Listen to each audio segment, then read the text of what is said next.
तो जिस प्रकार हमारे कलयुग में आए दिन कुछ ना कुछ ऐसी घटनाएं होती हैं जिसको लेकर हम अपने अतीत को भूल चुके हैं तथा अपने वर्तमान में हमेशा गलतियां करते रहते हैं तथा उसके कारण ये है कि हम लोग को कुछ भी जानकारी नहीं है। लेकिन आज से हजारों साल पहले हमारे लिए ईश्वर ने काफ़ी भविष्यवाणियाँ की थी। जिसी प्रकार आज मैं आपको पांडवों की अच्छे से वचनों को याद दिलाने जा रहा हूँ, जिसे भगवान श्री कृष्ण ने बताया था। पांडवों ने कृष्ण से पूछा, कलयुग कैसा होगा?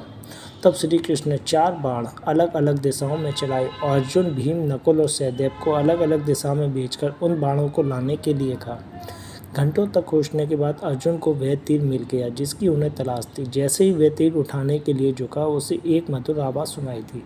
यह एक कोयल पक्षी थी जो अद्भुत लय में गा रही थी। लेकिन जब अर्जुन उस कोयल के पास गया तो उसने देखा कि कोयल खरगोश के मांस को नोचकर खा रही थी। इसी प्रकार से अर्जुन के बाद भीम दूसरे व्यक्ति थे जिन्होंने अपना तीर पाया। उनका अनुभव अर्जुन जैसा नहीं था।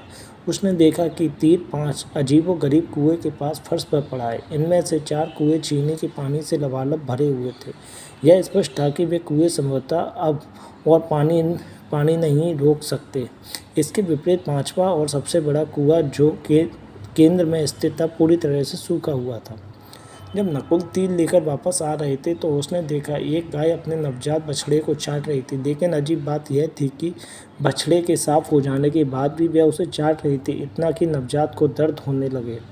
सहदेव को अपना तीर एक पहाड़ के पास मिला। जब वह तीर उठाने जा रहा था तो उसने देखा कि पहाड़ की चोटी से एक बड़ा चट्टान गिर रहा था। यह इतना भारी और विनाशकारी था कि अपने रास्ते में आने वाले हर चीज़ को कुचल रहा था। लेकिन वह चट्टान अचानक रुक गया जब उसके सामने एक छोटा सा पौधा आया। सभी पांडव कृष्ण के पास पहुँचे और अपने अपने तीर देते हुए सभी ने अपने साथ हुई घटना का वर्णन कृष्ण को सुनाया। तब श्री कृष्ण भीम से कहते हैं, आपने जो कुएं देखे हैं वे कलयुग में धन का प्रतिनिधित्व करते हैं। उन कुओं के पानी की तरह धन समान रूप से वितरित नहीं होगा। अमीरों के पास ज़रूरत से ज़्यादा होगा, जबकि गरीबों को खाने के लिए वाले के लिए भी संघर्ष करना होगा।